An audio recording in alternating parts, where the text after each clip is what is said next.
I'd like to invite Ricky, who will be talking about one of their projects here today. Where's that camera? So the camera, yeah, just stand here, and then they're only going to see a little here. Yeah. Most of it is going to be, and I will just remove these. Yeah, and you need to get it close to. So that will make it better, and you can use this if you need it. Thanks. Yeah, for those who don't know me, thanks for the invite, Carla. Sorry, just something happened there.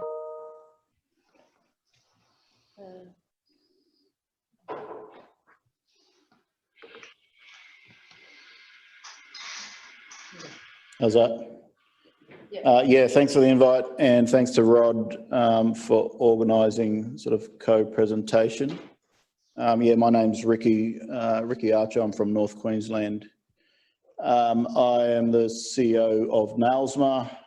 The long version of that is North Australian Indigenous Land and Sea Management Alliance. Today, I'll talk to you a bit about a program that's probably one of NAILSMA's longest standing programs, the iTracker program.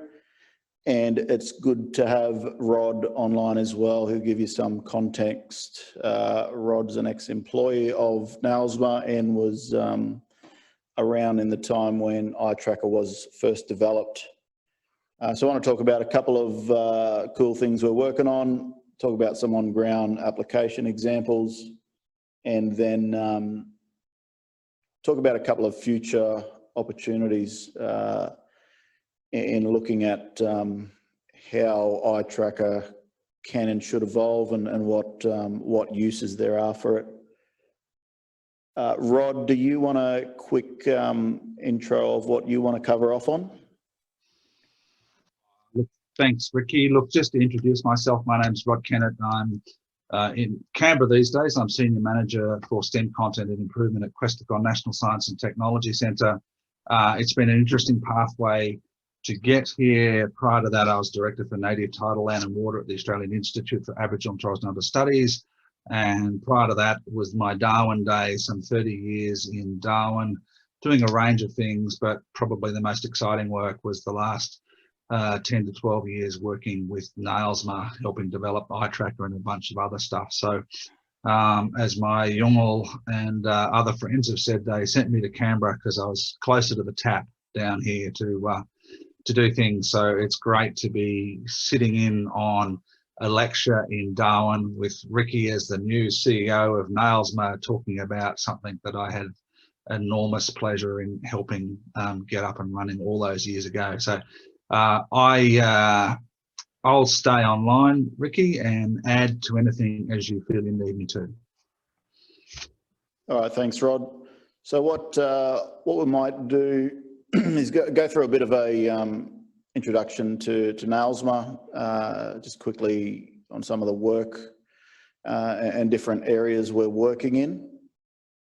I'll then get Rod to add a bit of context around some of the background of NAILSMA and iTracker, and I'll go into some of the newer programs and opportunities we're working on and how we're looking at adapting the technology to suit sort of the problems that we're continually being faced with.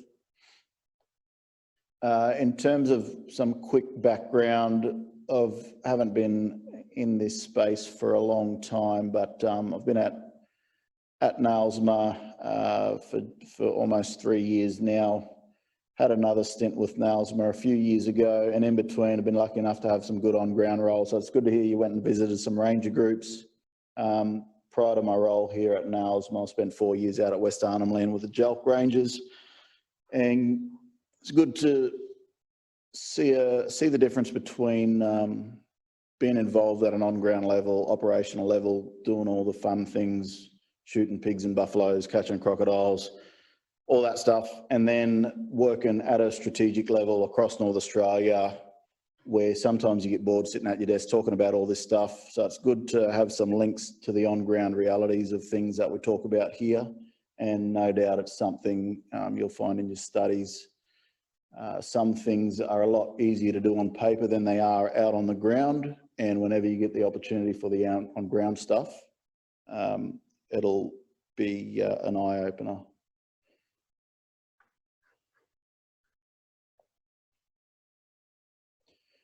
So just in terms of context of NALSMA, the region we work in is roughly North Australia. We always use the sort of between Cairns to Broome. So a fairly big operational area, but most of our work focus in the Kimberley, in the top end and in Cape York. So yeah, Indigenous-led organisations working with Indigenous land and sea management practitioners across North Australia. There's a lot of different things we do, but one of the core sort of aims is improving Indigenous livelihoods through land and sea management. Just a quick snapshot of our core service areas. So land and sea-based management, where we work a lot with Indigenous range groups across North Australia. Economic development, employment is a big sort of topic in itself, especially given now the government's recent agenda around developing North Australia and what some of those definitions are. An example of this is the work we've done in the carbon methodology development space with things like savanna burning and the work of Indigenous rangers in traditional fire management as an economic opportunity through emissions reduction. Collaborative research and project partnerships. We've got numerous projects we do in partnership with CDU. We work with a lot of institutions around the country, but we've done some really targeted work with CDU through Darwin Centre for Bushfires Research in things like, as I mentioned, methodology development, but also looking at the development of things like ecosystem services, markets and frameworks. And if we can set a precedence of what's happening in the carbon space with fire management, there's opportunities to do the same in terms of biodiversity, soil and water quality, in terms of ecosystem markets that align with Indigenous land and sea management frameworks. And lastly, education, training and development. Some of the examples here is developing educational tools and frameworks targeted at Indigenous ranges, conservation and land management and Indigenous land management training. Also in that, working a lot around professional development on programs like iTracker and working directly with rangers for ongoing support, capacity building. I think one of the key messages I like to make overall with the different things we do is that the end goal of some of the things we do isn't the same as some other more traditional measures of success. One of the main things I like to work towards is that the people on the ground in those positions are the ones that are left with the capacity and resources at the end of the things we do, rather than building the empire or the corporation that I work for. And it's a hard balance to find, but I think iTracker has been one of those examples where we've been able to do that. So iTracker is short for Indigenous Tracker, developed closely with on-ground Indigenous rangers and land and sea managers a long time ago. What I might do is I'll just go through some symbols and visuals of what the program is and does, and then I might, Rod, throw to you just for some background context. So some of the sort of common things we associate with iTracker in terms of groups, you would have seen with some of the ranger groups you visited, they've got some kind of guiding document like a healthy country plan or a plan of management for an Indigenous protected area or a conservation estate. So looking at how iTracker guides those principles and, you know, assists in the development of these management plans. We've talked about partnerships, we've talked about training and skills development. Another cool thing that has grown, I think, from the start is where ranger groups have become developed to a stage where they want solutions to emerging problems, and this is where customizing iTracker applications to suit on-ground problems has been a key action that come out of it. In terms of ongoing support, technical support,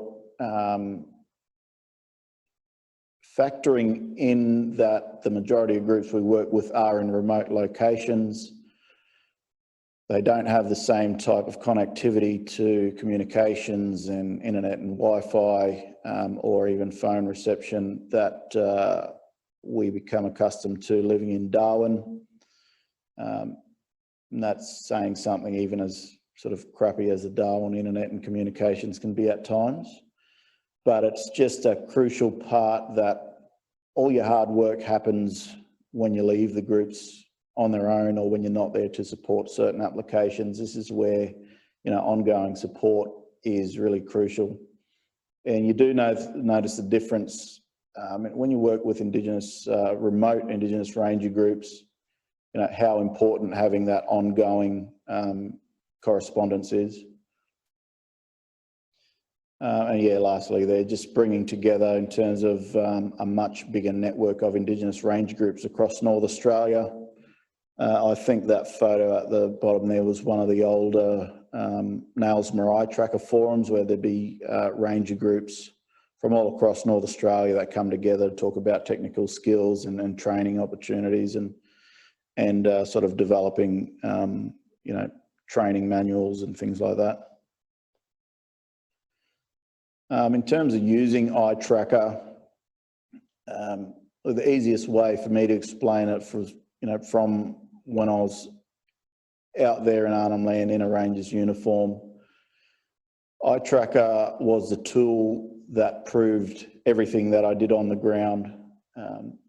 So when I report back to the department, whether it's state or federal, on working on country program or Indigenous protected areas program, there's a certain amount of data quality that I think has been tested or is acceptable. And at the time, and I still think now, in terms of a tool that gets all the information that I need to report on in a transferable way, this is what iTracker had done for me. So an example may be, you know, if we're out in the field doing weed surveys or assessments, you would start your iTracker application from the time you left the office, press a button on that gadget there. You know, obviously there's some upgraded hardware now in the types of platforms you can use for this. I like those units there because they can put up with the climates and conditions that you use in remote sort of areas. They can also be run over by quad bikes. They can be dropped out of boats. We've had a couple of buffaloes trample on some and they've stood up. So when you talk about sort of hardware testing, yeah, it's a good environment for it. So you've got your application started, go out and do your work, whatever you're doing, spray some weeds, kill some pigs, whatever it is you're doing. You record everything that you do, come back to the office, plug it into your Ranger computer, and that's where your data story starts. You know, fast forward a couple of months when I'm doing my progress reports or end of year reports, when I have to go back and remember, you know, how many staff, how many hours, how many litres of poison was used to do whatever. This is where the information was.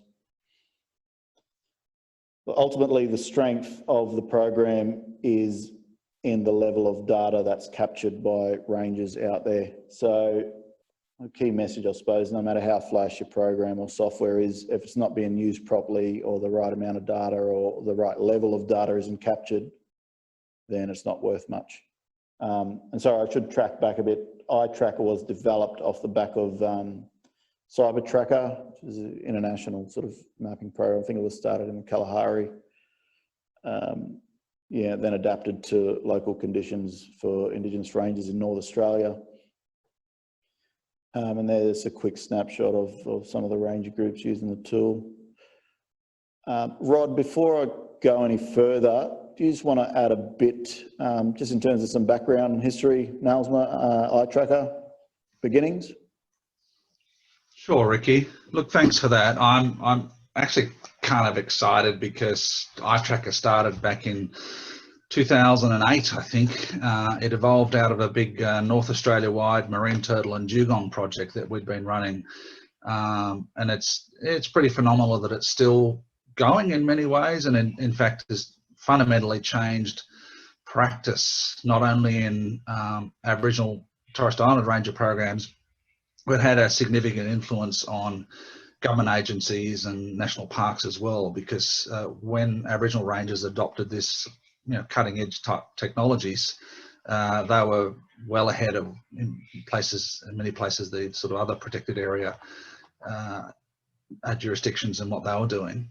So look, the iTracker, as I said, came out of a larger project that NAILSMA had funding to do, which is around turtle and dugong management. During that turtle and dugong management project, we had about $3.8 million over 5 years, and using that we set up a whole bunch of programs and plans across North Australia, from the Kimberley across to Cape York and Torres Strait, and people identified various activities they wanted to do. In some cases we helped create ranger programs, in other cases we did beach cleanups, we did mapping, we did back to country exercises, the whole range of things. And we're coming towards the end of the funding round for that, and we had things in place, and we then needed to identify what was the most important thing that was coming out of what we'd learnt from this broader turtle and dugong project, and it was about managing data. There's a classic quote from the Bardi Joey Rangers that data management's a luxury, that increasing numbers of activities, there's rangers out on country, there's, as Ricky said, they're controlling weeds, they're counting turtles, they're fixing fences, they're shooting buffalo, they're doing all this sort of stuff, and they need to keep track of where they're going. And ranger programs are being absolutely swamped with the level of information they needed to keep.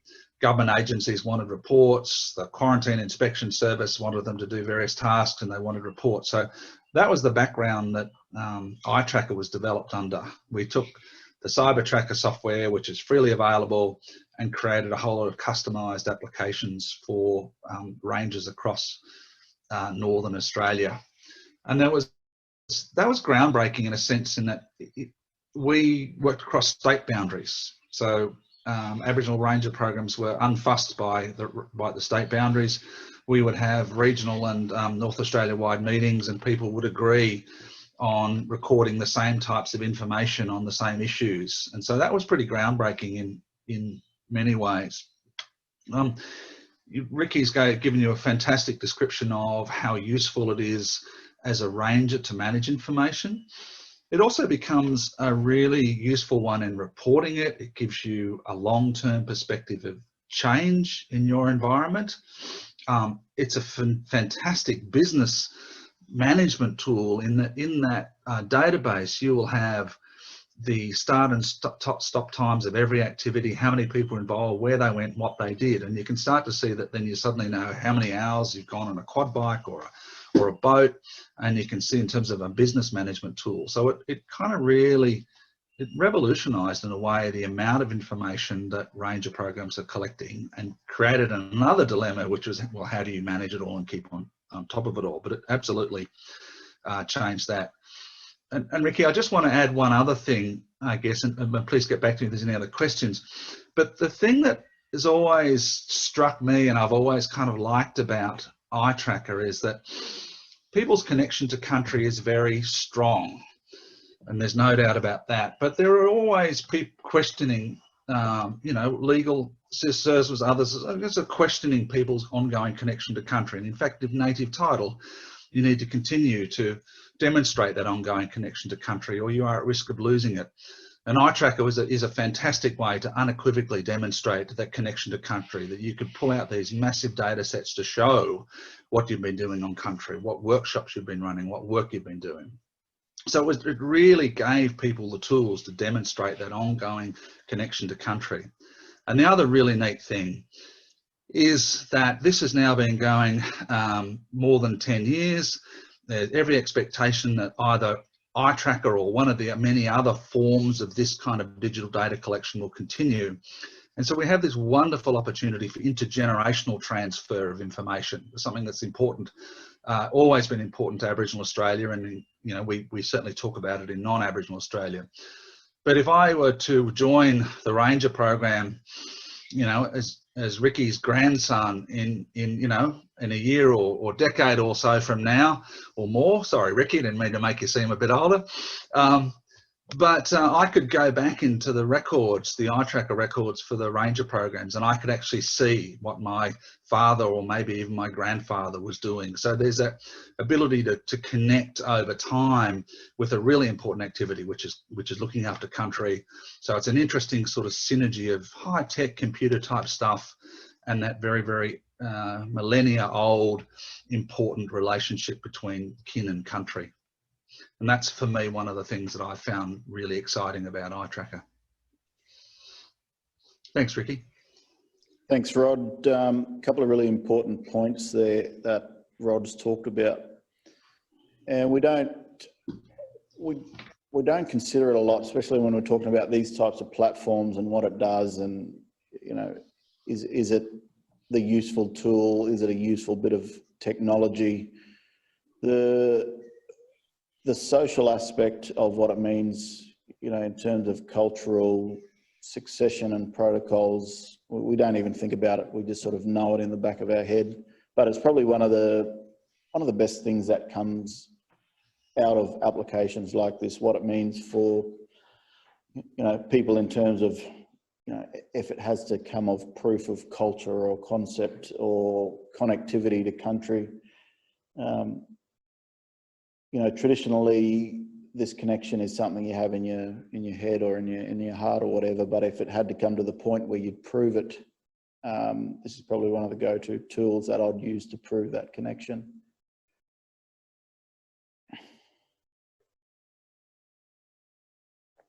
So yeah, just in terms of completing that that flow chart there, that's an example of an output report. Gives you a start date. For an example, if you're on a boat, start, finish times. So you might have your file path there being, you know, a patrol or a fisheries patrol or a border force patrol that you're conducting on that day. So in terms of reporting, the example I always like to use, you know, with the Ranger Group, we were contracted by Australian Border Force to conduct monthly patrols along 300 kilometres of coastline. And if our data recording device or application or program didn't work or lost data or all these technical issues, it pretty much meant that we didn't have the evidence of those patrols being done. So that's just a, you know, an on-ground application example of how important good data is and the right data as well. So in terms as an offshoot of a program like this or an application, the amount of resources it brings in terms of ongoing fee-for-service economic opportunities is fairly substantial, because you've got a tool that you know, enables an organisation like a Ranger Group to be able to be a commercial provider of a service, and you know, the data is at the standard that's needed for that service. I won't go into too much detail here, but some examples of applications developed: the saltwater country patrol application that'll be used for the example I said of a marine patrol or a border force patrol. A land application, land patrol application, common ones there would be, weed management or feral animal management. The cultural sites application would be looking at systems, with the management and collection of data around cultural heritage, rock art, as an example of that. And as Rod mentioned, in terms of the turtle and dugong surveys, and the level of different types of data needed under those categories. In terms of those at the time that were being developed that are now finished developing, freshwater monitoring, shorebird identification and counting, and seed and plant collection. Ricky, I wonder if I could jump in and just give another dimension to this, Yep. if I may, which is that iTracker kind of spawned this other almost genre and a type of research activity that researchers got involved with. So there's two things that emerged, 10 or more years ago, and one was iTracker and the capacity to collect information and undertake research and monitoring type activities and do reports. And earlier than that, we saw the emergence of things called caring for country plans or healthy country plans, and they are effectively a statement, a large strategy and statement written by Aboriginal and Torres Strait Islander communities, developed by appropriate consultative processes that set out what people wanted to achieve for their country. And there are a whole lot of cultural as well as environmental aims. And so, for example, the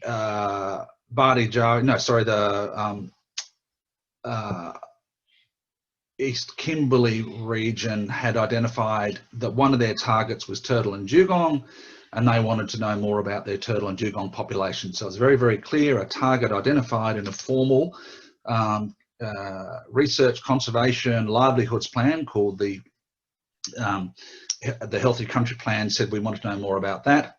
So we then approached a number of turtle specialists and said, we need a way that Aboriginal communities could monitor their turtle and dugong populations. Now, in the past, turtle biologists used to go out and they'd count nesting turtles and nests and that kind of stuff. Well, that doesn't really work in remote places. It's incredibly labour intensive. The numbers of turtles that nest every single year, fluctuate widely, so you have to have decades worth of data. So we said, well, what about if we took the skills that people had, which is boat management, which is about knowing where the turtles aggregate on feeding grounds, and we developed a boat-based survey. So we combined the skills then that we got from bringing in some expert scientists with the skills of rangers and local people to identify areas. We then developed a survey methodology called a boat-based methodology, and there's been a paper written about this. It's available online. And to this day, the Wannabe Gambara Rangers continue those boat-based surveys and now have a very solid data set on the abundance of green turtles and a number of important feeding grounds in their country. So what I meant by new genre of research, it was a kind of research where the priorities were firstly identified by Aboriginal people in their healthy country plans. They worked in partnership with scientists to develop the tools that brought together scientific tools and cultural knowledge and tools and skills. And we did the work, we created a data set, but most importantly left in place, a series of manual and training and support so Aboriginal rangers could continue to do that work. And that's the sort of thing that iTracker was able to bring about, and NAILSMA, with its connections and its purpose, was well placed to do. And so there's a number of other one of those. There's the shorebird counting stuff. There was some great work done in the Cape York, and the freshwater monitoring one that's referred to as in development is now in place, and that's over in the West Kimberley. There's a number of ranger programs doing that. So it was really exciting to see how this empowering of ranger programs with the ability to manage data and the emergence of scientists, biologists who could see the importance of the lands and seas of Aboriginal people to those broader conservation goals, and the way we could bring that together to create livelihoods and knowledge worked together in that way. And that to me is another significant highlight that came out of the iTracker program. Thanks, Rod. Want to pick up on one of the points that Rod raised. It's a really important one. There's been a history in the past of a lot of academic research priorities happening in remote parts of North Australia that don't necessarily or didn't necessarily align with local Indigenous aspirations. And iTracker has been one of those really good examples where it's been a need that's been led by the people on the ground, by things that are important to them. And, you know, as much as I work with a lot of institutions and universities across North Australia, this still happens a lot. What you do notice is a difference where there are Indigenous ranger groups or organisations that use iTracker or similar platforms that are getting good quality data over a long time to be able to inform and influence their own research agendas and things that align with something that's going to make a difference for them, rather than just end up in a co-designed, co-written paper that is going to sit on the shelf and not do anyone any good other than the person that wrote it.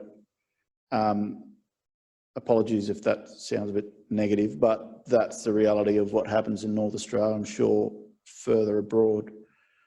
But in looking at programs like iTracker, you know, there are similar projects, applications out there that do the same thing. It's never been something that I've, you know, been really upfront and saying, you know, iTracker is the way to do it. Any way of doing it is a good way, because if you're not getting data, you're just missing opportunities. So you know, the strength in iTracker, as I said, are in the people that use it and the type of data they're getting.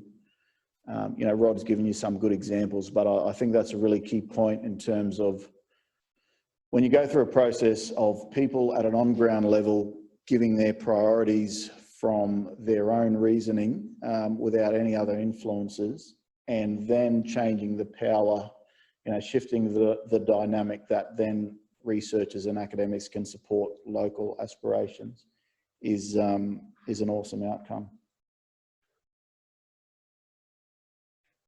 A couple more examples under the Land Patrol application. You know, talked a bit about, you know, you had some context around fire and traditional fire management. So fire is you know, a massive part of North Australian landscape, especially, you know, in the Savannah regions, and, you know, especially on the back of, you know, Indigenous rangers and their priorities around fire management. A lot of that needs to be recorded at a high level, especially when there are groups that are engaged in registered Savannah burning projects. The Clean Energy Regulator has some stringent sort of reporting requirements that they look for, and iTracker has been part of pretty much setting those data standards and on what you report on and the operational sort of things that you report on. You guys would have heard plenty about weeds and the impacts and what some of the management issues are. Some of the cases that I've seen in Arnhem Land of if there wasn't any management activities in place using the data that was collected through these applications, areas would be inundated, you know, thousands and thousands of square kilometres. Some of your examples being mimosa.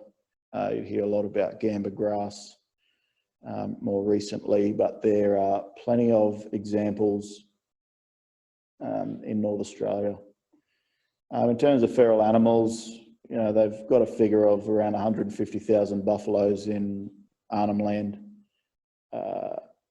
What we have found is that there's been more on-ground data collected at a high level by ranger groups, you know, compared to some of the departments as part of their feral management strategies.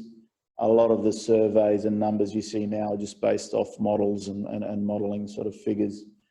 I think there's a lot more value that needs to be placed on the level and the quality of data that Indigenous ranger groups have collected and continue to collect.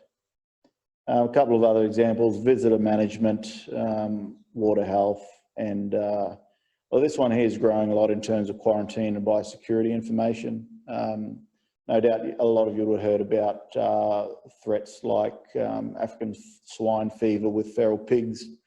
There's a couple of other biosecurity sort of outbreaks or concerns that have been found in North Australia. And iTracker, yeah, is just another tool strengthening the level of knowledge and data that's out there. There's a couple of shots going through some on-ground applications and exercises, training with ranger groups. I suppose that shot there to the left is just an equivalent of a classroom like this, really. A lot more fun when you get to learn out there on country and in the field. And yeah, just an example there, going through some weed management sort of strategies on sort of start to finish with your survey methods and treatments. Fast forwarding a bit now. So as Rod mentioned, iTrack has been going since 2008. There's been a lot of different applications off the back of it. Sort of fast forward a few years, this is some work I've been involved in this year. So to the left there, this is in Southern Cape York over in North Queensland. And as part of a Smart Farms project, we've got funded through the Commonwealth. We're looking at developing suitable satellite ear tags for tracking feral animals. And the example we're doing in the Northern Territory is with Mimal Rangers in Central Arnhem Land, doing the same with feral buffalo there. So what we're doing in this, and to show sort of how iTrack has adapted and how some of the solutions that we need, there's nothing else similar that works the way we need it to work. So what we're doing here is probably not too different how it was done 20, 30 years ago in terms of going out catching bulls and feral cattle. But the cool sort of update is what we're doing with tracking collars and ear tags that pretty much give us live data any time of the day,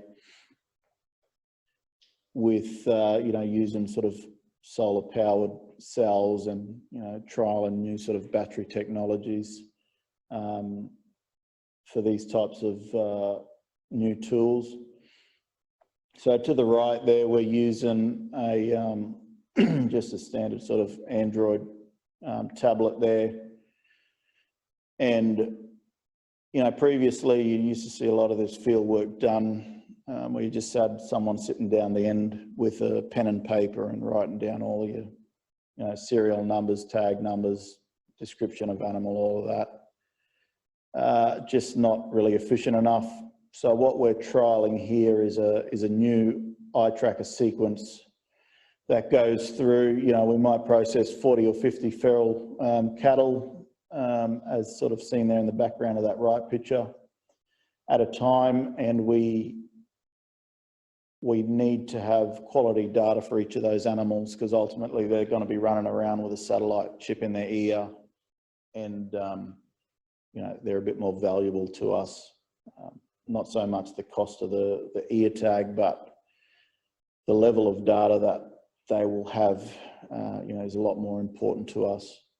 Ultimately, the project aims to get real-time data. This is not data based on modelling, real-time data over a period of time to make informed decisions about how you manage your country, how you manage your wetlands, cultural heritage, high conservation value areas, areas of interest, whether it be biodiversity, threatened species, et cetera, et cetera. So this example here we're looking at is putting a tracking collar. You can see one of the animals there in the background has one on. We'll keep on there for a year. technology, and this will log data every hour, and through the cloud will then update through that eye tracker sequence, and that then goes to a dashboard where we can see these animals at those hourly intervals. So the difference then with the satellite ear tags, we're working with this French satellite company, Kenneth, that will just give us 24-hour data of where that animal's going, what elevation, what temperature. We were thinking about trying to develop a couple of more flash sort of add-ons and adding like a camera to it, but it's just too heavy. I think some of them fairly easy to put, like heart rate monitors, like your Fitbit things and whatever else you sort of measure with that. But again, what we're developing, I've said about the importance of on-ground solutions to problems that you have. So we only want to capture data that's actually going to be useful towards managing that problem. You know, there's no use capturing a whole heap of data if it's going to be no use in how you manage them. And there are a lot of flash data sort of programmed and software out there that can do a lot of really cool things. Ultimately, they don't mean anything to me if I can't use them for on-ground management. And that seems to be the difference in some of the platforms. You know, it's a multi-million-dollar industry in this type of field. And there's a lot of talk around you know, technology and innovation. Innovation is a big buzzword. You hear it raved on about a lot. I'm more worried about if it does the job that it's intended to do. And this is where we've come down to with the likes of, you know, using these satellite tracking collars and ear tags, using an interoperable platform like eye tracker to be able to do that. And well, the cool thing is we're working on some options now dealing with Microsoft and Esri in terms of transitioning the level of data that's captured here at an on-ground level by ranges that could be put into a story maps platform or more of a 3D platform as an example. There's some cool things we're working on around sort of virtual reality and augmented reality for like remote applications around training and things like that. But it's just given us the opportunity to even think about technology in that regard. Whereas, you know, if we use eye tracker as a platform, you know, we wouldn't be at the stage we are now without having some good quality data behind us. So it's a pretty cool and interesting time to be, you know, in this space and looking at these types of technologies. I don't get out there as much as I'm allowed to leave the office. Most of the time I'm stuck at the desk, but when I do, this is the type of work I like going out and doing. So that potential application we talked about with ear tags and tracking of buffalo and feral cattle, we're looking at other methodologies to put to make it applicable to pigs, and also do some cool things with you know, 3D printing to do your own prototypes around the units, and you know, see if they'll stick on crocodiles and, you know, turtles and dugong, whatever else we can put a tag on, we'll try. But it's just, you know, a bit of a story we wanted to share in terms of eye tracker, the starting point, where we've got to now, and you know, some of the newer applications we've adapted it to use towards. But yeah, I think ultimately key message is your application or platform is only good as the data you collect, and that should be the main sort of, you know, story in that.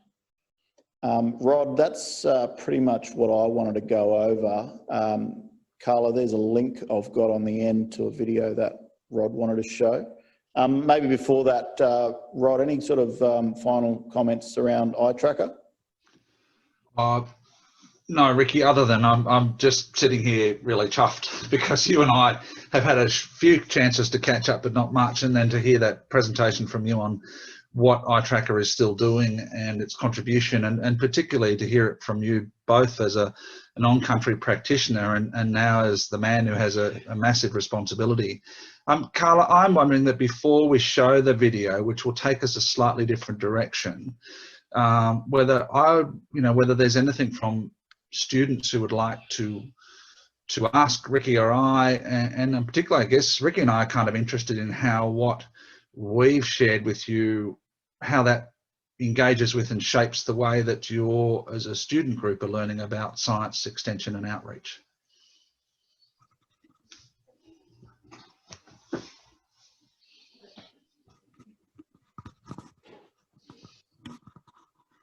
you have to push the button on this one colour? Or? I pushed it, but...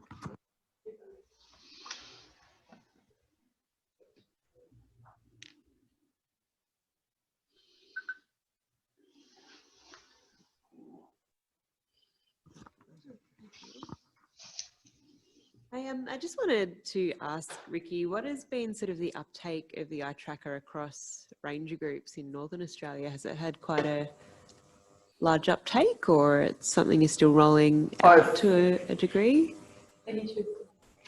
Sorry, Rod, I can't remember what the sort of numbers we were working on with eye tracker users when you were at NAILSMA. But I think since then we've continued to increase. Look, in terms of ranger groups, as I said, there's a lot of new platforms that have been developed. There's a lot of different software now doing similar things, but you know, some are either more GIS focused or more media focused. So they've all got their sort of strong points depending on what groups are after.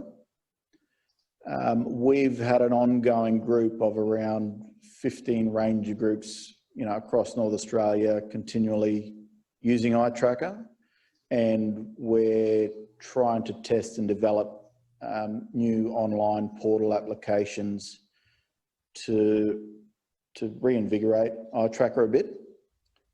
So under the project I talk about with the ear tagging and collaring, we've got an additional sort of 4 or 5 groups that we're developing some new sequences for. But because it's probably something that we haven't really measured or mapped in terms of uptake, just last year we did a sort of external review on a software analysis and found, you know, with sort of 20 different independent sort of interviews and follow-up sessions, that eye tracker was still highly used in that same ranger space.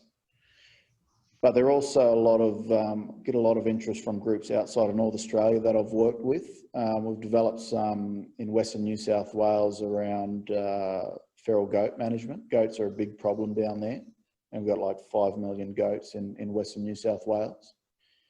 And there's groups continually coming to us that have either worked with eye tracker in the past that want to develop something new for some emerging sort of focus area they've got. But in terms of a number, I probably haven't got one of who's using it. One, because it's free, and two, because, yes, probably me just being slack and not doing it enough. But yeah, no. Ricky, let me pick up on what you've got. You're absolutely right. The eye tracker's had impact in a number of ways, but let me just say that one of the reasons we chose to build eye tracker based on the cyber tracker software is that cyber tracker is used internationally. There's an international whole best practice and online community that's using it that we're able to tap into. We're also, if we invested money, and we did a number of times, to add additional features to cyber tracker, the founding software. So if we a number of times spent, you know, several thousands of dollars having additional features added, everybody on the planet who downloaded a new cyber tracker, which is a free software, got the benefit of that. So there was a massive bang for buck return on using cyber tracker for those reasons. And Ricky's absolutely right. I'm really pleased to hear there are so many ranger programs still using it and other ones coming in. Some will have dropped out and picked up other platforms, and that points to the other impact that eye tracker and NAILSMA and all the work that Ricky's been doing has had, is that it's actually fundamentally changed the way that some groups operate, in that whilst they may not be using iTracker as their particular software, they nevertheless have found another way to manage their data. So going to Ricky's point, you know, iTracker doesn't have to be the one that you're using. That's not what we're saying. What we are saying and what people are responding to is you need a way to manage your data. And I think that's been one of the things that iTracker has done, is given people an opportunity. And then they might have found something else that suited them better than iTracker. No problem. We're more than happy with that. I think from my point of view that I saw, you know, iTracker since 10 years ago, and now just as an spectator, it's that it's hard to put in words here how pioneer this was on the way that they did it. Thinking about, like you said, it was built on the needs on ground, and also using this platform that collected data that you could use in the field. And now you have all these apps that people use, but setting the scene and the rationale behind it, I think iTracker was quite pioneer, and that's why it was so important, and it's still important. Yep, so the other one, just to add to that, is there are really big opportunities in terms of what I talked about with, so a guy called Justin Stevenson was a guy that wrote the original CyberTracker software. I think he was a part-time Microsoft technician or engineer. So we're still in potential sort of planning around a new platform that will take the data that we capture in iTracker to a much bigger platform, and using things like 3D maps and potentially Esri software, Esri platforms as well, but also just opening up the door to how much better you can display data rather than the old sort of tables and figures and maps to the side, but really sort of changing the way to show and tell the story of the work that ranger groups are doing. Yeah. How is iTracker different from other programs like ArcGIS or RStudio? What features does it have that differentiates it from other programs? I've sort of give you a first-hand experience. So my other background was GIS, and it doesn't give you anywhere as near the number of headaches as ArcGIS or RStudio does. In terms of practicality and usability, again, it's down to the level of output you need, and that's going to work for you. If I'm making commercial maps around, you know, intensive ag or, you know, cattle properties, for example, I'd use Esri, you know, ArcGIS software. But even now, I mean, I remember when ArcGIS costed $5,000 for a single-use license, ridiculous. Now, I think under a not-for-profit arrangement, you get it for $150 a year on an annual subscription.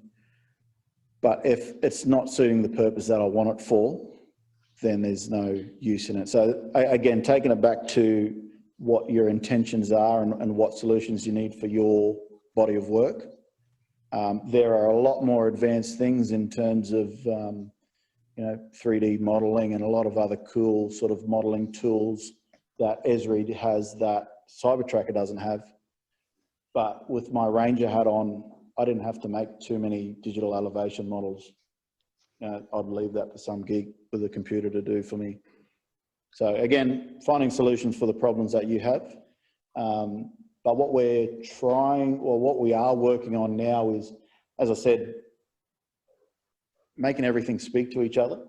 So if a ranger group did want to have a really high-end output for a 3D modeling map or some other technical tool that, say, Esri or Google Maps did or some other platform did, it's more of a possibility now to have that opportunity. And this is where it's pretty cool dealing with sort of, head office of Microsoft and some of the cool technologies they have. Because yeah, even the type of stuff we're talking about is only just scratching the surface in terms of cool things that we can do with maps. And Ricky, if I can just pick up on that, look, they're different purposes as well. iTracker enables to create very customized applications that supported people to collect data. Some of those other tools, as Ricky said, are much better for more downstream processing if you've got specialized things that you want. But iTracker proved to be a very robust thing that could be used in the field. But as Ricky said, this is still only a tool to the end and the means, which is to basically have better control, better management of country, continue that connection to country, and create livelihoods on country.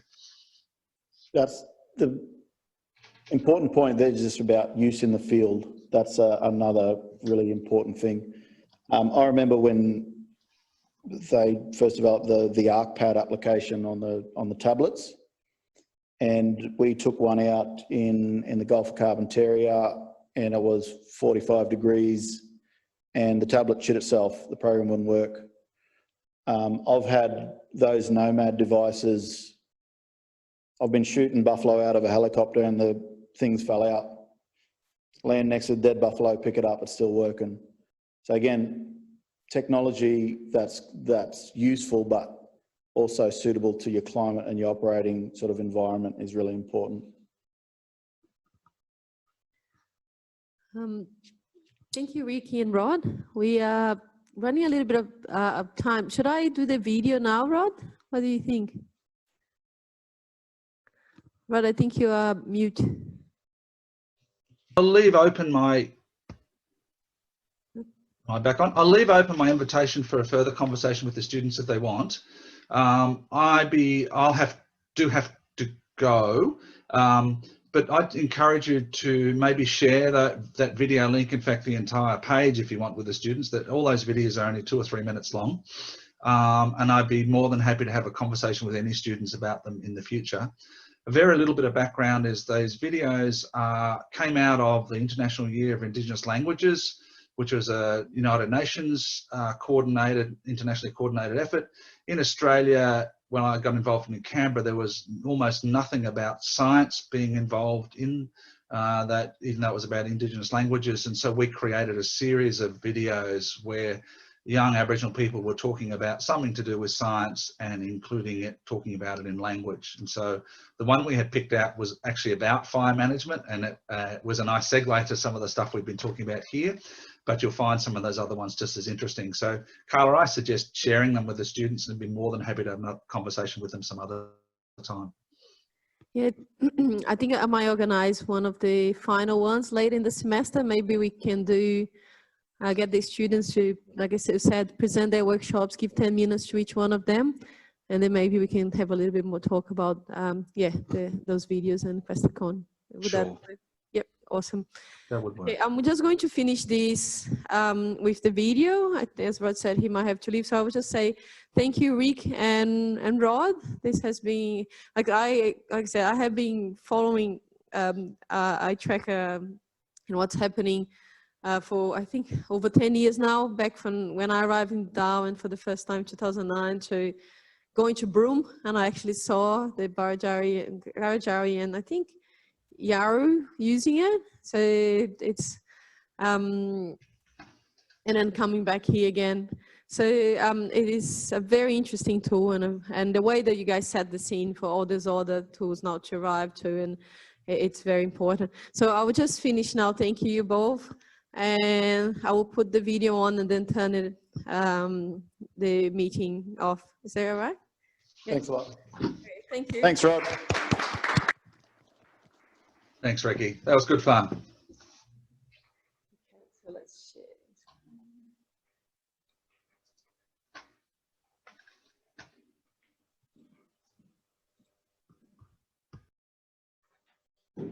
It's only 2 minutes and a half.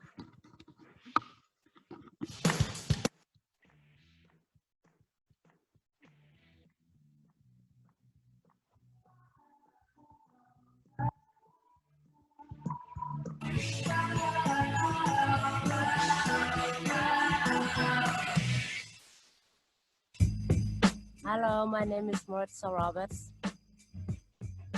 Lama and where Kara Yugul Mangi Ranges, Malayusum Fire, Bla album that can't pay and good pinch away. Long time, Mala never able lighter or matches. Mala been able fire, Karawari. Mary, you been eating that word friction in scientific word then. When you rubber middle binga, in migi hot one, then a friction, all men ma. Been learning little and little boys. How about on fire Karawari? The Raji dry one wari and grass and Rabumbat Mijal Binga, Poloruan, Takajat. Hat Palay Dome, so that Wari can burn. If you pour more, him get light up. When you pour, him give it that fire oxygen. Pambana, you have a potlet fire. I've been eating every way. How about home ranger job? Kuruwe. And Malasabi, how about look after country? Pasta, Malabo fire meeting, like Emu Spring, and all a ranger group, Purum North and Southeast Arnhem and also bushfire and tea. Then Meladome early burning Purum. June, right up August, Pamba that fire might go everywhere. Thank you, more Palogonat, and I look you my Bastan. Bye.